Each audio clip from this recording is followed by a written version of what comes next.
amigas y amigos de plataforma, es un gusto estar de nuevo con ustedes.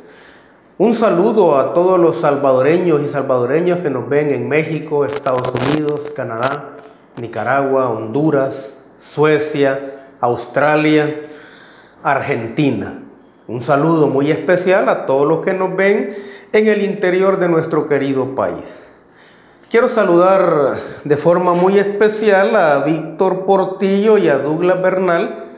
Gracias por escribir, gracias por sus comentarios. Hoy es miércoles 29 de mayo. Estamos prácticamente a 2 días para que inicie la gestión presidencial de Nayib Bukele.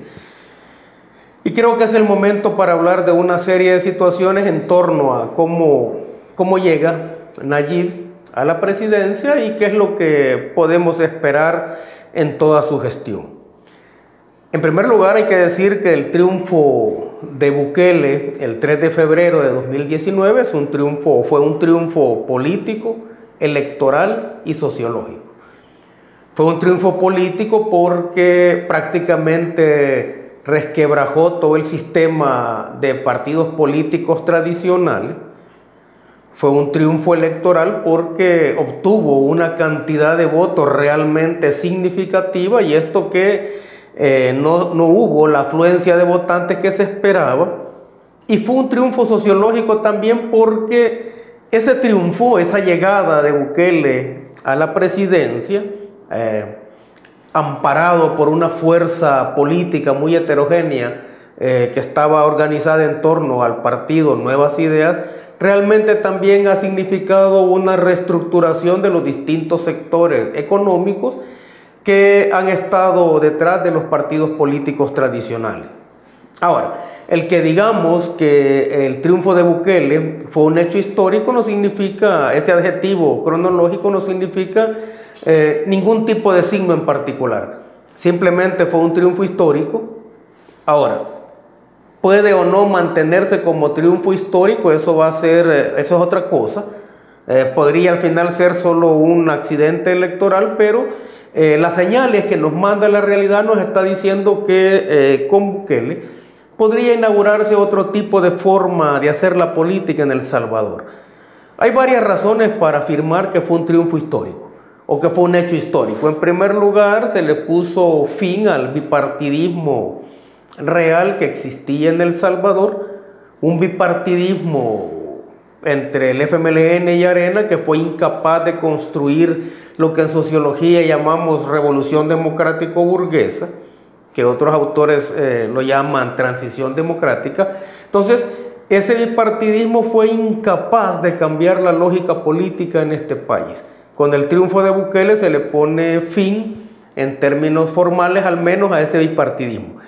En segundo lugar, le puso fin, más temprano que tarde, al proyecto de la utopía social que era abanderado por el FMLN y que tenía detrás alrededor de 100.000 muertos y miles de combatientes y familiares que sacrificaron su comodidad, sacrificaron todo su desarrollo cotidiano, su familia, en aras de una utopía. Pues bien, más temprano que tarde se le pone fin a ese abanderamiento por parte del FMLN de la utopía.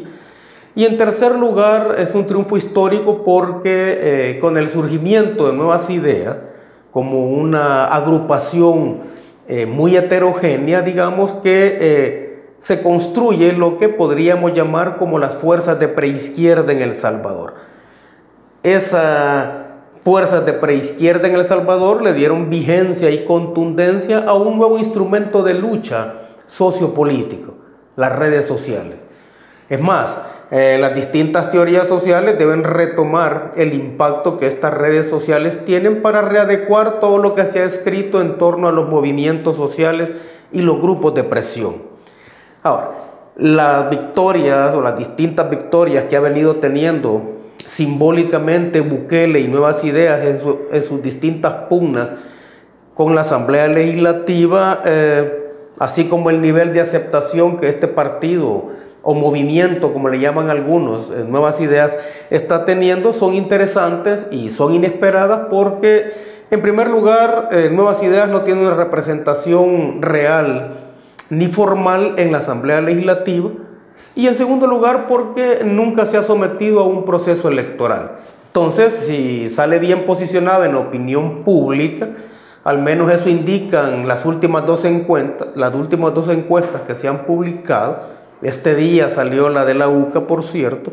Entonces, es interesante que salga bien posicionado ahí y que salga bien posicionado sin haber participado en ningún proceso electoral. Ahora, esas pugnas que se han dado y esas victorias simbólicas que se han tenido, particularmente han respondido a varios hechos. En primer lugar, el enfrentamiento que hubo en torno a la propuesta de construcción de un palacio legislativo realmente obsceno. En segundo lugar, la patética ley de reconciliación nacional, que fue repudiada o ha sido repudiada tanto nacional como internacionalmente. Y la propuesta de lo que la gente dio en llamar la ley Mordaza.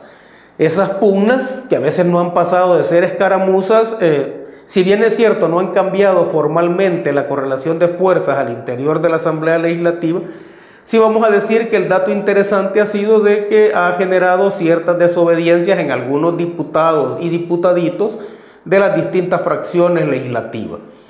Ahora, estos diputados que han desobedecido a las órdenes de sus partidos, obviamente están pensando o han visto amenazado su puesto para las próximas elecciones. Ahora, es evidente que los partidos a los cuales han desobedecido no los van a proponer, ¿no? Entonces, seguramente vamos a ver a esos diputados disidentes buscando algún tipo de espacio en el nuevo partido Nuevas Ideas. Por otro lado, esas pugnas parece ser que no han calado hondo en el pensamiento de los liderazgos de los partidos políticos tradicionales, que en las encuestas salen realmente en unas condiciones bastante deplorables. Bueno, es más, la encuesta de la UCA menciona que el 80% de la población considera que Arena es un partido destructivo, que son proyectos acabados. Pero bien, esa situación o esas lecturas parece que no han calado en las dirigencias y no tienen pensado refundarse. Hay que señalar también que esas pugnas son interesantes porque se convierten en una señal que no se había dado anteriormente, y es la capacidad que tiene la población votante de contraamenazar. Es decir, hay una contraamenaza del pueblo de sacar a todos aquellos que están en la Asamblea Legislativa aprobando leyes o beneficiándose en términos personales del presupuesto del Estado. Y entonces hay una contraamenaza del pueblo de que en las elecciones legislativas y municipales de 2021 van para afuera. Esa contraamenaza ha sido tan importante que sin cambiar formalmente la correlación de fuerzas al interior de la Asamblea Legislativa, le ha permitido al presidente electo Nayib Bukele obtener sendas victorias en esos enfrentamientos. Ahora, eso va a ser posible, es decir, cambiar esa correlación de fuerzas a favor de Nuevas Ideas va a ser posible o va a depender de los primeros 18 meses de gobierno de Nayib Bukele. Si en esos 18 meses el capital político y simbólico que tiene Bukele se mantiene, seguramente la correlación de fuerzas al interior de la Asamblea Legislativa va a cambiar. Pero por otro lado, eso va a depender, o el cambio en esa correlación de fuerzas que le permita una mayor gobernabilidad a Bukele en la presidencia, eso va a depender de cómo se resuelva el tenso problema de liderazgo al interior de Nuevas Ideas. Nuevas Ideas, un partido político o movimiento social, como lo llaman algunos íconos que están muy cerca de él, ese partido o movimiento ha sido construido sobre la base de unir una heterogénea cantidad de sectores políticos, económicos, sociales, ideológicos y culturales. Eso obviamente va a generar enfrentamientos, va a generar que se tengan intereses conflictivos, pero todos ellos son intereses remediables. Pero en todo caso debe resolverse eso del liderazgo, es decir, quién va a conducir un movimiento tan amplio de tal forma que las decisiones que se vayan tomando sean del agrado, si no de todos, de la mayoría de ellos. Eso supone que Nuevas Ideas va a tener la capacidad al definir o redefinir el liderazgo al interior de su partido o al interior de ellos mismos, va a incidir también en algo que se ha venido planteando y que fue una de las banderas de lucha de Nayib Bukele, y es el hecho de gobernar sin ser lo mismo, de gobernar siendo diferente, de gobernar no como han gobernado hasta antes los distintos partidos políticos que se han alternado el poder. Ahora, como todo partido ganador, Nuevas Ideas o el presidente Bukele tiene un serio peligro, y es el peligro de ser presa del ejército de oportunistas que siempre están detrás de todos los partidos ganadores. Eso lo sabe muy bien el FMLN. El FMLN se llenó de una enorme cantidad de oportunistas que se convirtieron, algunos de ellos en funcionarios, otros en asesores. Pues ese ejército de oportunistas también anda o va a andar detrás de Nuevas Ideas y del presidente electo. Es decir, estamos hablando de todos aquellos que han tenido un comportamiento distinto o han tenido un comportamiento no cercano a los intereses de la población, pero que viendo la oportunidad de acceder a algún cargo público se van a poner a lanzar una serie de lisonjas o de flores a la gestión de Bukele. Entonces hay que tener mucho cuidado con ese ejército de oportunistas que siempre está presente. El impacto de lo que yo he llamado la contraamenaza del pueblo no solo va a calar en el sistema tradicional de los partidos políticos, ¿no?, sino que también ese bipartidismo que se rompió el 3 de febrero también puso en qué pensar o amenaza seriamente con terminar con aquellos partidos políticos minoritarios. Es más, hasta resulta bastante patético que la representación política que está presente en la Asamblea Legislativa cuente con partidos como el PCN y el PDC. El PCN, un partido que fue el partido oficial en la década de los 60 y 70 y sobre cuyos hombros recaen todas las masacres casi cotidianas que se cometían en las calles de San Salvador, en las distintas marchas que se montaron, pues el PCN es el responsable de eso, así como la existencia todavía o la vigencia del PDC al interior de la Asamblea Legislativa, sobre cuyos hombros recae también toda la represión que se lanzó contra el pueblo en los años 80. Sin embargo, ahí están como partidos políticos pequeños, sus principales dirigentes son los beneficiados de eso. Pues bien, esa contraamenaza del pueblo, no solo de ponerle fin al bipartidismo, también es una contraamenaza que va a recaer, espero yo al menos, en la desaparición de esos partidos políticos tan pequeños y que tienen un pasado bastante deplorable. Ahora, el impacto positivo o negativo que pueda tener la gestión de Bukele como presidente va a depender de varias cosas.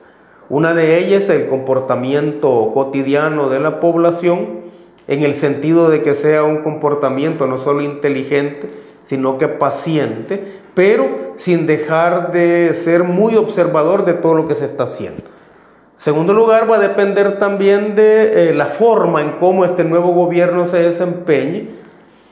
Obviamente no todos van a quedar a gusto con los funcionarios que se nombren, pero en última instancia esa es una decisión del presidente, tener gente cerca que no solo tenga las competencias necesarias, sino que también sea de su confianza. En todo caso, la forma en cómo se desempeñen estos funcionarios va a también a mostrar si se consolida o no una nueva etapa en El Salvador. Y lo último es que si lo que se va a esperar para consolidar ese impacto es que todos aquellos proyectos y programas que se lancen vayan en función del desarrollo social de la mayoría de la población, o al menos de la población más necesitada. No es cierto que se gobierne para todos, no es cierto que un gobierno o una gestión trate a todos de la misma forma o trate a todos igual, porque no todos están en las mismas condiciones. Es más, cuando se pretende tratar a todos por igual, lo que se hace en un país como el nuestro es reproducir la desigualdad. Es obvio que lo que estaríamos esperando, o al menos lo que nosotros desde la sociología estaríamos esperando, es que haya un trato preferencial para las personas que están en peores condiciones. Para los pobres todos los gobiernos han sido iguales. Entonces, de lo que se trata es de instaurar un gobierno que no sea igual, un gobierno que fomente ese desarrollo social, pero que haga entrar en una condición significativamente distinta a las personas que durante décadas y décadas han estado en situaciones precarias. Y lo otro, y muy importante para consolidar ese impacto que se puede dar, es el hecho de que el humo del poder se mantenga en los pies y que no suba a la cabeza. Bueno, por lo general el humo sube a la cabeza cuando la cabeza está vacía, ¿no?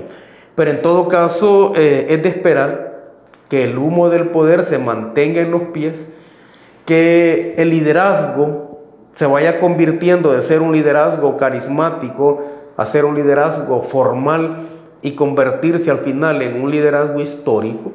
Al menos eso es lo que espera la gente para tratar de vivir o de respirar una sociedad distinta.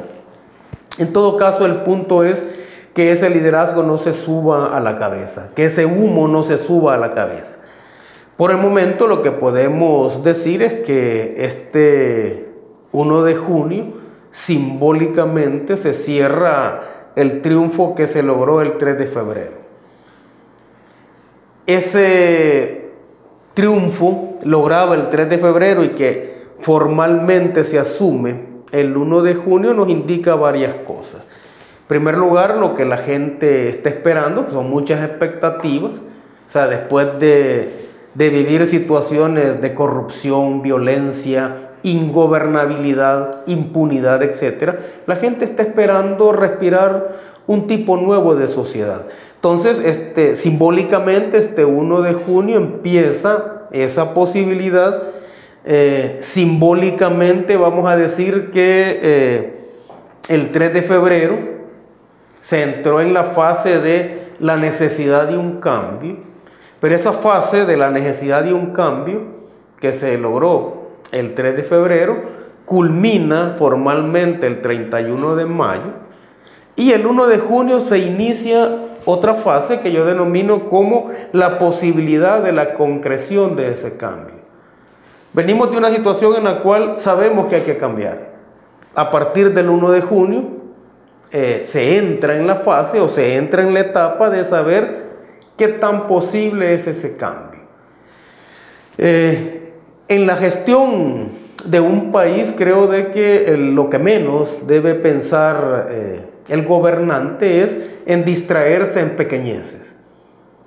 Hay una situación de expectativas, hay una enorme cantidad de problemas a resolver y en eso debe estar enfocado el presidente, en los problemas. No debe entretenerse en pequeñeces, sino que en darle una conducción a este país.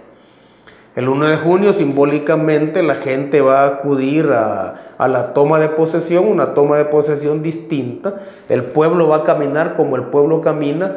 Allí van a llegar campesinos, van a llegar empleados, va a llegar gente que tiene ingresos medios, jóvenes tuiteros, youtuberos. Es decir, ahí va a haber una conjunción, una fiesta para celebrar simbólicamente un triunfo.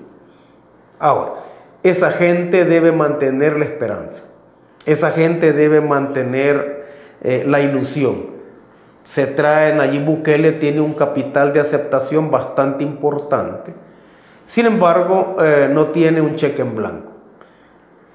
Nayib Bukele va a tener, como lo tiene López Obrador en México, un sobregiro autorizado bastante importante. Es decir, va a tener la oportunidad de cometer errores como todos cometemos, pero un cheque en blanco no va a tener. Va a tener un sobregiro. Y ese sobregiro puede servir para consolidar ese capital político que tiene o puede irse diluyendo poco a poco. En todo caso, este 1 de junio entramos en otra etapa, esperamos que sea una etapa productiva. Y pues bien, por el bien de nuestro país, esperemos que la lógica política vaya cambiando de forma significativa. Muchas gracias.